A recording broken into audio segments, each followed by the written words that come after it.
ഈ തമിഴുകാർക്ക് നമ്മളെക്കാളും ഒരു പ്രത്യേകതയുണ്ട്. നമ്മളെപ്പോലെ അല്ല അവർ എന്ത് ചെയ്താലും അവിടെ ഒരു ബിസിനസ് കണ്ടെത്തുന്ന സ്വഭാവമാണ് തമിഴ്ക്കാർ. ഇക്കുറി നമ്മൾ തമിഴ്നാടിന് പോയപ്പം ആ റോഡ് സൈഡ് ഇതാ 2-3 വൃദ്ധയായ സ്ത്രീകളും എന്തോ ചെയ്യുന്നു. നമ്മളെന്താണെന്ന് നോക്കാൻ പോയതാണ്. അവിടെ ചെന്നപ്പോൾ ഉണ്ട് നല്ല വാളംപുളി കൂന കൂട്ടിയിട്ടൊക്കെയാണ്. ഇവർ കുറേശ്ശെ എടുക്കുന്നു, അവിടെ ഒരു പരമ്പിലിടുന്നു, ഉണക്കിയെടുത്ത് മാറ്റി വെക്കുകയാണ്.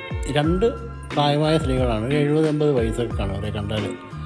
അതിനോടൊപ്പം തന്നെ അവരെന്ത് ചെയ്യുന്നു നോക്കി, അവരൊരു കുറേ കുപ്പിക്കകത്ത് വെള്ളം കൊണ്ടുവച്ചേക്കാണ്. വെള്ളം വിറ്റ് വണ്ടിക്കാർക്ക് വെള്ളം കൊടുക്കാൻ കാശ് മേടിക്കുകയും ചെയ്യാം. ഇങ്ങനെ അവരെന്തും ചെയ്യും.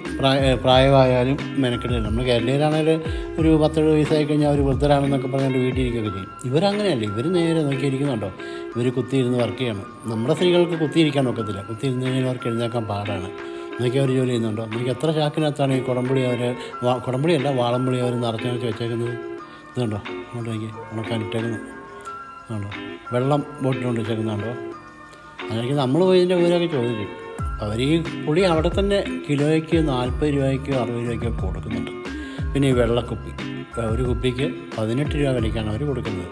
ഇങ്ങനെ അവർ എന്തിലും ബിസിനസ് കണ്ടെത്തും. ഇതാണ് തമിഴ്ക്കാരുടെ ഒരു പ്രത്യേകത. എൻ്റെ അഭിപ്രായത്തിൽ അത് നല്ലതാണ് കേട്ടോ. എന്ത് ചെയ്താലും 10 കാശുണ്ടാക്കുക എന്നുള്ളത്. നമ്മൾ കേരളീയർ ഇതൊക്കെ കണ്ട് പഠിക്കേണ്ടതാണ്.